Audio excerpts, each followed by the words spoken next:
মধ্যরাতে দেশের FM রেডিওগুলোতে live অনুষ্ঠানের নামে চলছে অর্থহীন গালগল্প আর টিনেজারদের অশ্লীল কথাবার্তা। সেই সাথে দেয়া হচ্ছে প্রেম নিবেদনের টিপস। জগাখিচুড়ি ভাষার রমরমা ডিজিটাল আসরে সুকৌশলে ঠেলে দেওয়া হচ্ছে তরুণ তরুণীদের। স্কুল কলেজ পড়ুয়া শিক্ষার্থীদের মেধা বিকাশ নিয়ে শঙ্কিত অভিভাবক ও বিশেষজ্ঞদের উৎকণ্ঠার খানিকটা তুলে ধরছেন শিবলি চৌধুরী কায়েস। হ্যালো ফ্রেন্ডস, এবং চাইলে আপনি আমাকে লিখতে পারেন, মোবাইলে মেসেজ অপশনে যান, টাইপ করেন। এই হচ্ছে রাতের এফএম রেডিওর শ্রোতা এবং নির্ঘুম রাত কাটানোর জমজমাট আসর। মধ্যরাতে রেডিও জকি বা আরজেরা এভাবেই তাদের কথার ফুলঝুরি দিয়ে মাতিয়ে রাখছেন শ্রোতাদের। তোমরা এমন গান প্লে করছো যা ঠান্ডা লাগছে, একদম নাচতে থাকো, সব ঠান্ডা দূর হয়ে যাবে। যাদের বেশিরভাগই স্কুল কলেজ পড়ুয়া তরুণ তরুণী। কালকে পরীক্ষা, তারপরে শুনছো। মেহজাবিন শান্তিনগর থেকে জানতে চাই কেমন আছি, কালকে স্কুলে ক্লাস। মজা থাকে বলে এখানে প্রায় শোনা হয়, ফ্রেন্ডদের সাথে অনেক আড্ডা হয়। আরজেদের অসংলগ্ন প্রলাপ, নিত্য নতুন ভাষার বেসামাল কথাবার্তা এবং উত্তেজক গান শুনে রাত পার করছে এসব তরুণ তরুণী।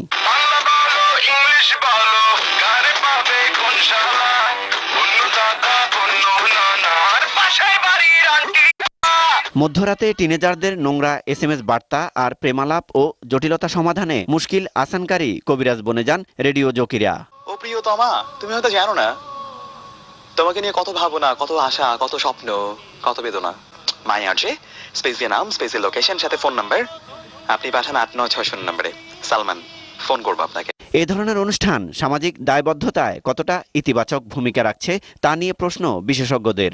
যদি একটা বাচ্চার রাত্রে ঠিকমতো না ঘুমায়, তার এরকম নয়েজ টমাতে হয়, তার এক্সপোজার থাকে, তাহলে তাকে মেজাজ তো অবশ্যই খিটমিটে হয়ে যাবে। এন্টিসোশ্যাল অ্যাক্টিভিটিসে জড়ে পড়ার একটা সমূহ সম্ভাবনা থাকে।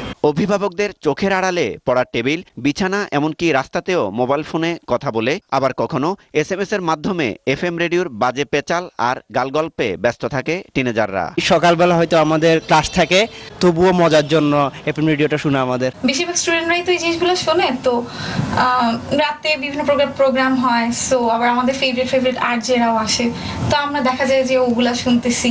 চুরি করে অবশ্যই শুনে, যে নিষেধ করার পরে দেখা গেছে যে শুয়ে আছে, পরে আবার গিয়ে দেখলাম যে কানের মধ্যে ঠিকই হেডফোন আছে। রাতভর লাইভ অনুষ্ঠানে আড্ডা দেয়া শুধু ঘুম থেকে দেরি করে ওঠায় নয়, স্কুলে অনিয়মিত হয়ে পড়ে তারা। সন্তানদের এই অবস্থা নিয়ে উৎকণ্ঠিত বাবা মায়েরা। এই ধরনের লাইভ অনুষ্ঠানগুলো তো অবশ্যই বন্ধ করা উচিত।